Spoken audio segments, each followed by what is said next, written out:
Bismillahirrahmanirrahim. Salatu wassalam ala sayyidina Muhammad Rasulullah.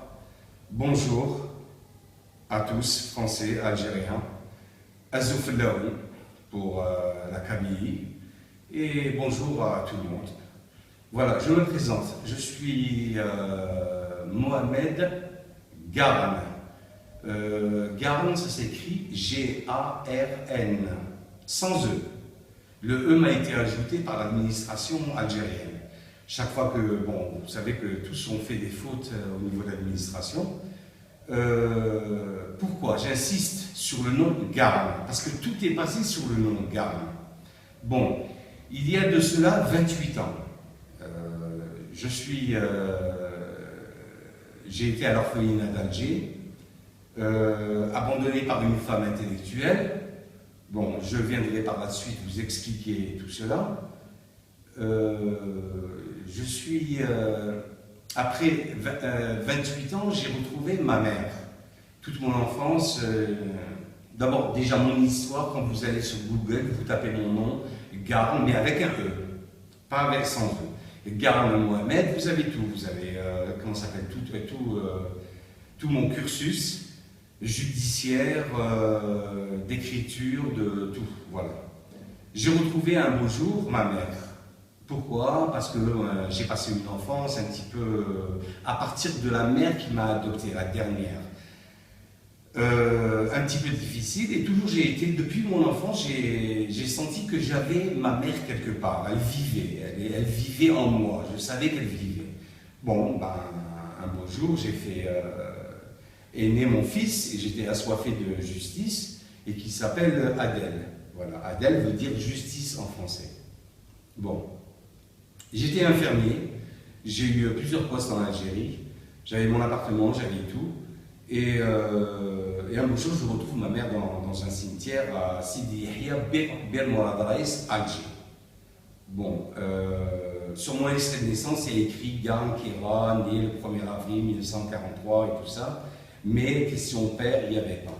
Bon, mon histoire est connue. D'abord, je vous ai dit, vous allez sur Google, vous faites Garn Mohamed, vous verrez qu'est-ce qui m'est arrivé, mon enfance, ma jeunesse et tout ça. Et le combat que j'ai mené toute ma vie, je n'ai pas vu un Algérien, mais j'ai... non, pas du tout. Je n'ai pas vu un seul Algérien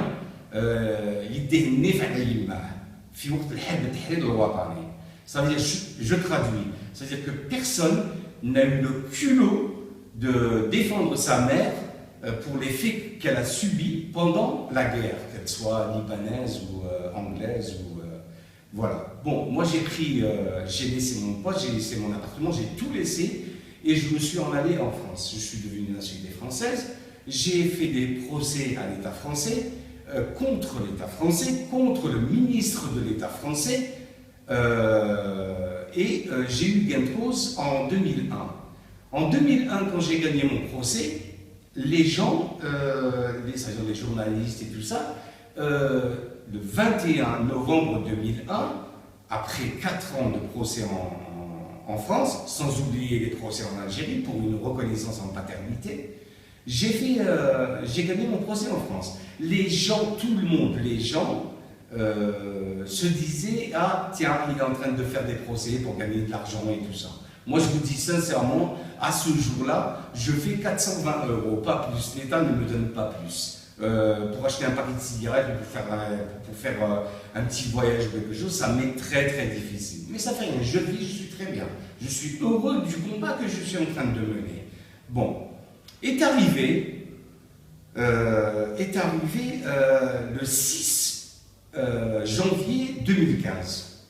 Je dors, puisque dans mon livre Français par le crime, j'accuse, qui est aux éditions L'Harmattan, mais qui est aussi comment ça s'appelle, en Algérie, à compte d'auteur, puisque j'ai repris les droits à l'édition JC Lattès. J'ai traduit en arabe avec mon argent et j'ai fait mon dernier livre 2015, qui est ici, vous le verrez, il est juste en bas, 2015, Français par le crime. Et que j'ai fait avec mon argent, alors que je n'ai pas d'argent, et que j'ai distribué gratuitement, j'ai mis dans les bibliothèques, dans les trucs, et qui est introuvable actuellement. Bon, qui dit toute la vérité. Ce dernier livre de 2015 parle de la quête d'identité que je menais depuis mon enfance, depuis l'âge de 25 ans, une quête administrative, une quête judiciaire, et actuellement je suis dans une quête politique. La quête politique, c'est le traité d'Évian. Je me pose des questions. Qu'est-ce que c'est que ce traité d'Évian? Nous étions protégés aussi par la Convention de Genève, qui nous mène en bateau depuis des années à voir comment ça s'appelle, les guerres qui se passent en Irak, en Syrie et tout ça. La Convention de Genève, c'est du pipeau, excusez-moi, et l'ONU, je ne la reconnais pas. Je ne reconnais pas l'ONU. Pourquoi? Parce que le général de Gaulle, en 1968, a fait une amnistie qui absout tous les crimes de guerre commis pendant la guerre d'Algérie. Est-ce que c'est normal? Non, pas tout à fait normal. La Convention de Genève, elle ne reconnaît pas ces amnisties qui couvrent des crimes. Alors, pourquoi la Convention de Genève ne s'est pas réveillée, n'a pas été de mon côté? La Cour européenne des droits de l'homme a dit non, c'est un viol, ça fait rien, c'est pas un problème. Monsieur Garde Mohamed n'a aucun droit. Ça veut dire que nous n'avons aucune institution mondiale qui protège les crimes commis pendant les guerres. Personne n'est poursuivi, à part ceux de la Shoah. Oui, monsieur Lakersfeld a fait une association, a poursuivi les criminels, tout ça, chapeau. Mais nous, il n'y a personne qui défend les droits de ceux qui ont été victimes pendant la guerre d'Algérie. N'oublions pas, nous avons été colonisés 132 ans par l'armée française. Moi, je me dirais une réconciliation, même pas une réconciliation, mais bon, puisque ma maison Renault est ici, Alstom est ici, ils sont au pétrole, l'Algérie est occupée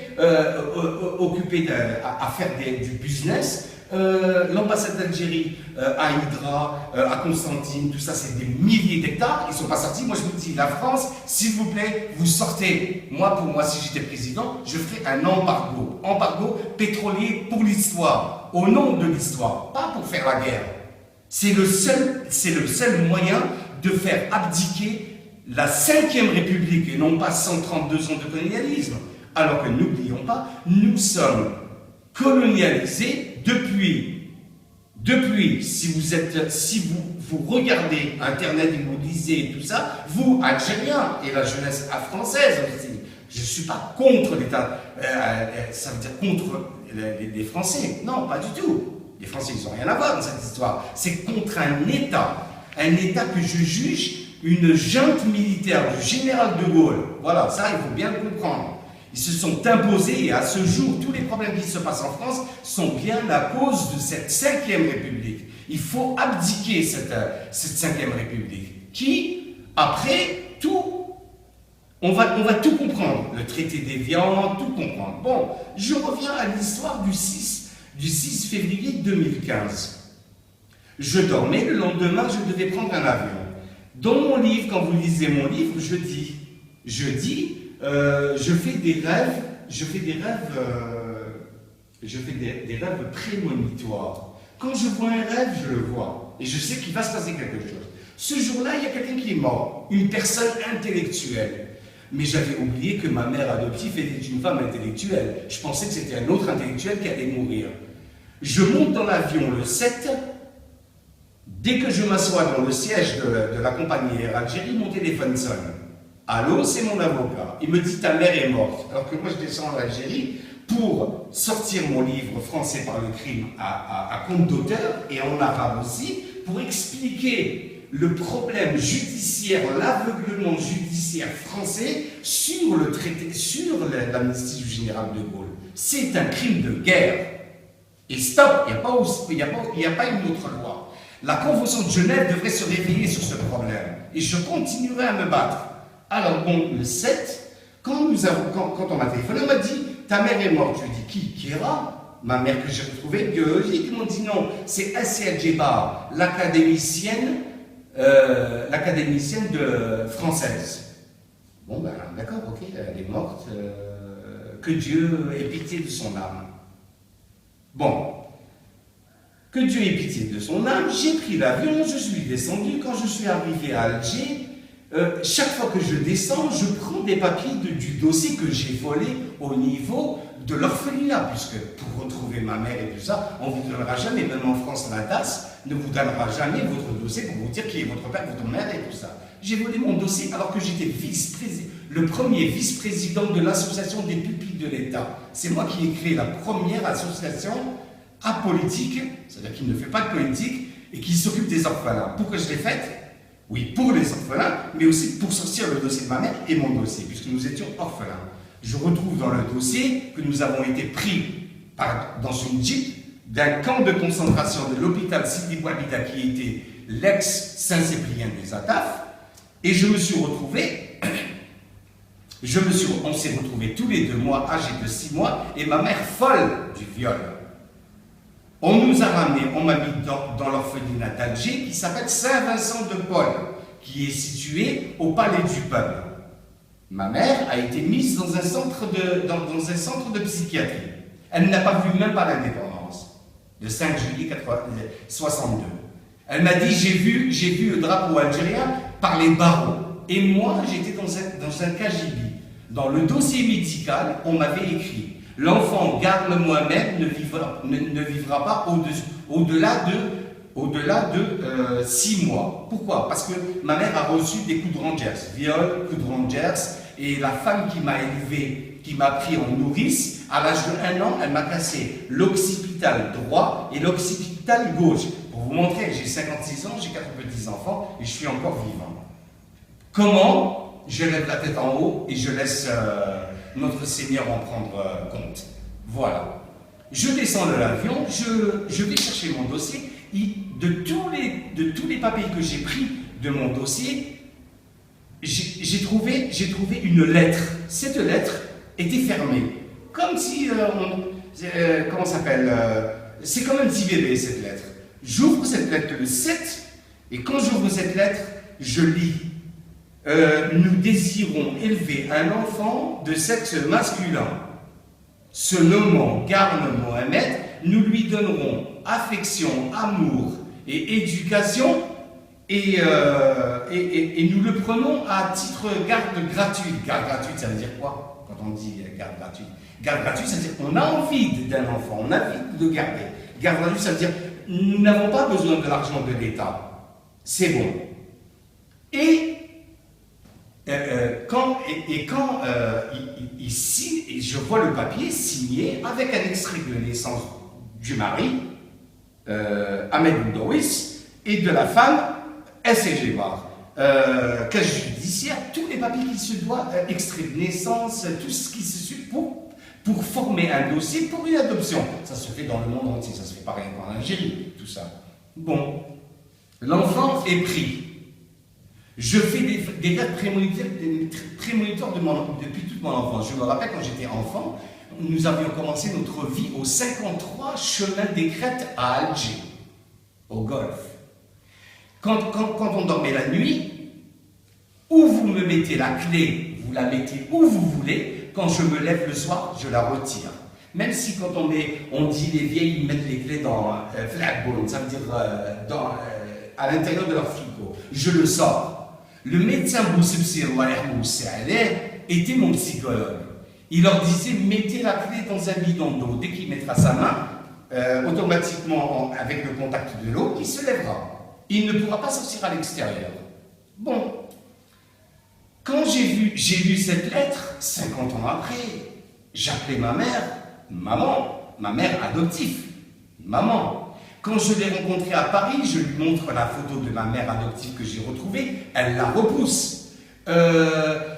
Quand mon affaire, cette histoire-là, a explosé en France et les journaux ont tout repris, le monde entier, on me lit jusqu'en Chine, au fin fond de la Chine. Il y a la guerre en Irak, on me lit en Irak. Il y a la guerre en Afghanistan, on me lit en Afghanistan. On me lit en Palestine, on me lit en Israël. Comment un homme a pu affronter une puissance coloniale? Personne ne l'a fait, ni État, ni être humain, ni personne. Billah, grâce à Dieu. Alhamdulillah. Bon, Je prends la feuille et je prends le certificat des deux personnes, c'est-à-dire Oldowis et SLGBA. Bon, 2 jours après, comment ça s'appelle, ce jour-là même, quand il me dit ta mère est morte, je rentre à Alger, je vois les journaux en train de courir et ils disent nous ne trouvons pas l'extrait de naissance de SL Djebar pour l'enterrer à Cherchel. SL Djebar n'est jamais née à Cherchel. Jamais. Elle n'a jamais vécu à Cherchel. Elle est née à Ain Bessam, à Médéa. Voilà, ça je vous le dis. Et vous pouvez aller sur Google, vous pouvez faire tout ce que vous voulez, c'est ça.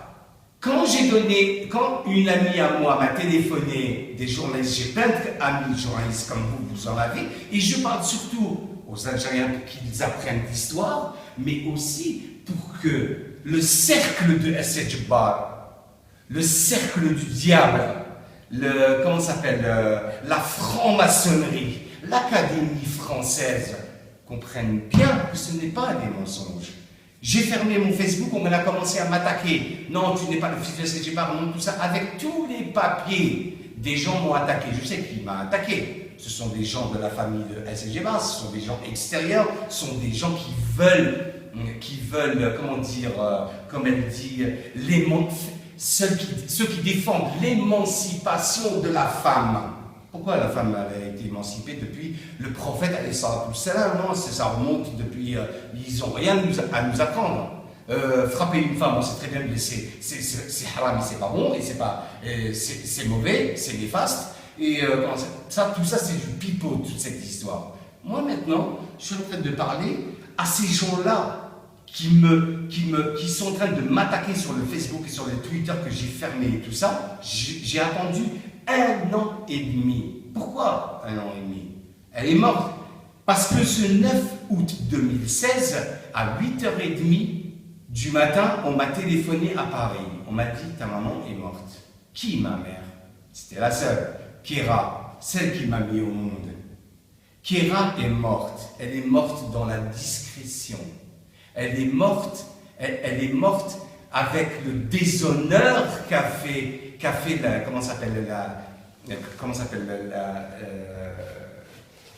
la colonisation française.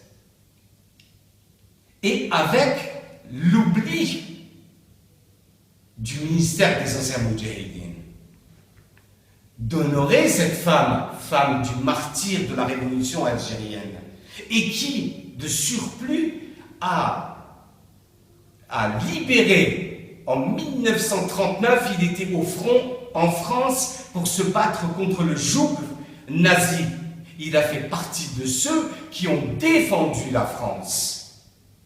Alors ne me faites... Monsieur Hollande, Madame Taubira, qui m'avait arrêté au Conseil d'État pour ne pas continuer à faire mon procès contre l'État français pour crimes de guerre et crimes contre l'humanité, ne me faites pas l'histoire, vous, petite fille d'esclaves. C'est une honte de votre part d'avoir fait obstruction à la justice française. C'est M. Garde Mohamed qui vous en parle. Je suis un homme libre, et libre à fond. C'est pas libre, j'ai peur de tel et de tel et de tel. C'est pour ça que je fais cette interview. Mais, et je ne suis pas énervé, hein, c'est ma façon de parler. Parce que vous savez, dans des histoires comme ça, vous n'en sortez pas indemne. Vous devez, comme je dis, je suis malade et je me soigne. Je suis arrivé ici en Algérie, j'ai trouvé l'extrait de naissance, comment ça s'appelle, les journaux en train de courir, la haute sphère en train de courir. Nous n'avons pas trouvé l'extrait de naissance de SL Djebar. Mais comment? SL Djebar a laissé des coffres et des villas et des trucs à estimation de 650 millions d'euros, je le dis bien, aux États-Unis, en France, en Italie, en Bourgogne et où vous voulez. Qu'est-ce que j'ai fait? En tant que bons musulmans, nous les musulmans que vous êtes en train de critiquer dans le monde entier et tout ça, nous avons des devoirs devant notre prophète, alayhi salatu wassalam, et devant Dieu, de ne pas faire de mal, même aux morts. Avec cette lettre, j'ai pris même la lettre qu'ils ont fait d'abandon, un abandon que je ne savais pas, qu'ils m'ont jamais dit.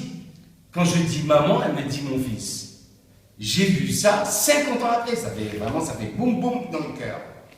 Quand on arrive, j'arrive, je prends cet extrait de naissance, j'appelle une amie journaliste qui me met en contact avec un journal qui s'appelle Ash-Shuruq et qui a fait, non, ça c'est le journal qui vient de sortir en 2016.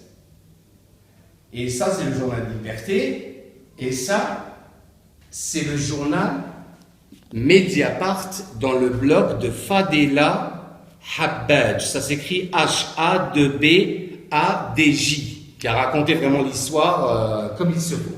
Voilà. Alors je vous dis, le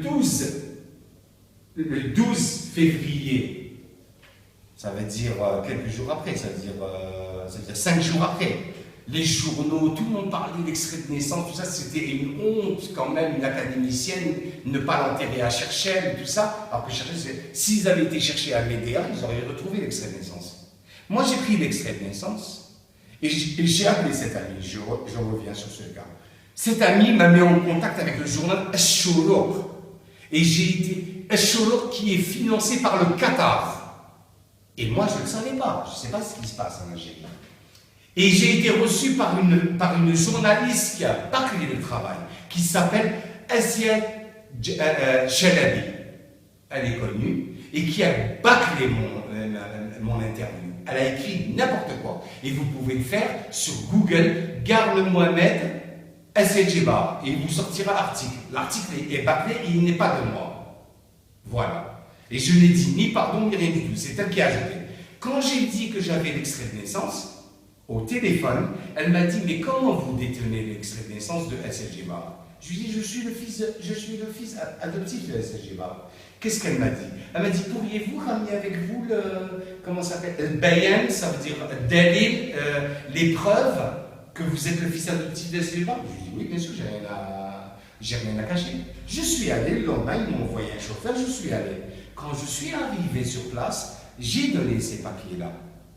J'ai donné ces papiers-là. Quand j'ai donné ces papiers-là, il y avait l'attestation de pupille de l'État, l'attestation où elle m'élève le 25 septembre 1965, et il y a tous les papiers comment ça s'appelle, comme je vous ai dit, le cas judiciaire, extrait de naissance, et tout. Je lui remets. Mais, quand est sorti l'article, avec 2 feuilles de preuves sur le journal, il y a eu des attaques. Je sais d'où viennent les attaques. Ils ne viennent pas du peuple algérien. Ils viennent d'autres personnes, c'est-à-dire le cercle diabolique de SLG Bar. J'ai fermé mon Facebook et j'ai fermé mon Twitter. J'ai attendu. Ma mère vient de mourir, Kira. La voilà, Kira. Paix à toi, paix à ton âme, Yimma Khaira. C'est une femme qui a donné son sang pour l'Algérie. Voilà. Et femme de martyr de la révolution algérienne, le martyr oublié par ses frères en Algérie. Le seul qui a donné réponse à mon livre et à mon combat, le seul en Algérie, c'est bien le président Abdelaziz Bouteflika qui m'a écrit et m'a dit « Salutations à votre combat, monsieur Garne Mohamed ».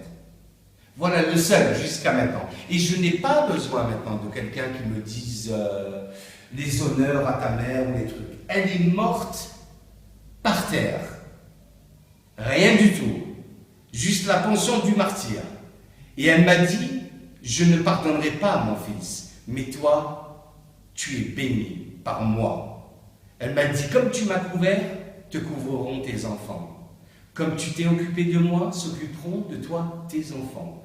Ton jardin sera plein de fruits, sera plein de citrons, sera plein de grenades, des grenades fruits, hein, je ne parle pas de grenades de guerre, sera étendu et sera beau. Et je suis fier et je pars plein de richesses dans ma tête et dans mon cœur. Et j'en suis fier. C'est pour ça que je vous envoie ce message. Je pars et je vous laisse réfléchir, vous, Algériens. Nous avons une histoire à écrire. Un pays qui n'écrit pas son histoire est un pays sans âme. C'est moi qui vous le dis. Si l'État n'arrive pas à avoir gain de cause auprès de l'État français qui est la Ve République, n'oubliez pas, il y a eu la Gestapo allemande, mais il y a eu la Gestapo française pour l'Algérie. On a fait de nous, la guerre d'Algérie est un vaste océan de crimes. 132 ans de crimes. C'est pas rien. On ne peut pas se taire sur mon histoire, c'est Goliath contre David. Voilà mon histoire, où elle est. Je ne suis pas en colère. Je suis frustré par ce silence, par cette injustice. J'appelle la jeunesse et j'appelle mon pays à réfléchir à d'autres façons pour que la Ve République abdique. Mais je vous dis, la Ve République va tomber. Elle tombera. Et je l'ai dit il y a 18 ans de ça. Parce que c'est une junte militaire. Le général de Gaulle n'était pas un général, il était colonel. Il est monté général grâce à 1958, quand il est devenu président du Conseil et qu'il a fait la guerre d'Algérie. Alors, s'il vous plaît, vous, le cercle de Segeba, ma sœur adoptive qui a tout raflé et dont je n'ai pas besoin de son argent, même si elle me donne tout l'argent, je n'en ai pas besoin. Je n'ai pas besoin de cet argent. Je suis fier. Personne ne m'achète. Personne ne me vend. Et toi qui t'appelles Jalila et qui n'est pas ton vrai nom et dont je ne sais pas ce que tu fais avec tout ça, tu peux faire ce que tu veux. Attaque, fais ce que tu veux. Je fais comme ça et un tsunami de papier va te tomber sur la tête. Tu fais des procès où tu veux, en Algérie, en France, où tu veux. Moi, je suis fier. J'ai rien pris à l'Algérie. Je me suis occupé de ma mère comme une fille sur mes jambes. Je me suis occupé d'elle jusqu'à la dernière minute. Je ne lui ai pas donné un mot, je ne lui ai pas osé un mot. Alors que je suis une victime de la guerre d'Algérie. Et ma mère est une victime de la guerre d'Algérie, une moudjahida et une femme d'un martyr de la révolution algérienne. On est propre. Et je vous dis, monsieur Hollande, vous avez fait vos condoléances, vous et M. Emmanuel Valls et tous ceux du gouvernement que vous avez là actuellement. Vous avez fait vos condoléances à Segeba avec Mme Anne Hidalgo de la mairie de Paris. Vous n'avez pas honte. Vous ne connaissez même pas les personnes et vous faites vos condoléances. L'Académie française, l'immortalité, demandez à M. d'Ormesson s'il n'y a pas la mort. La mort va venir. L'immortalité des écrits, les écrits vont partir. Seuls des écrits vont rester. Et ces écrits-là, seuls ceux qui comprennent comprendront quels sont ces écrits-là. Salamu alaykum wa rahmatullah, barakatuhu, au revoir, merci et à la prochaine.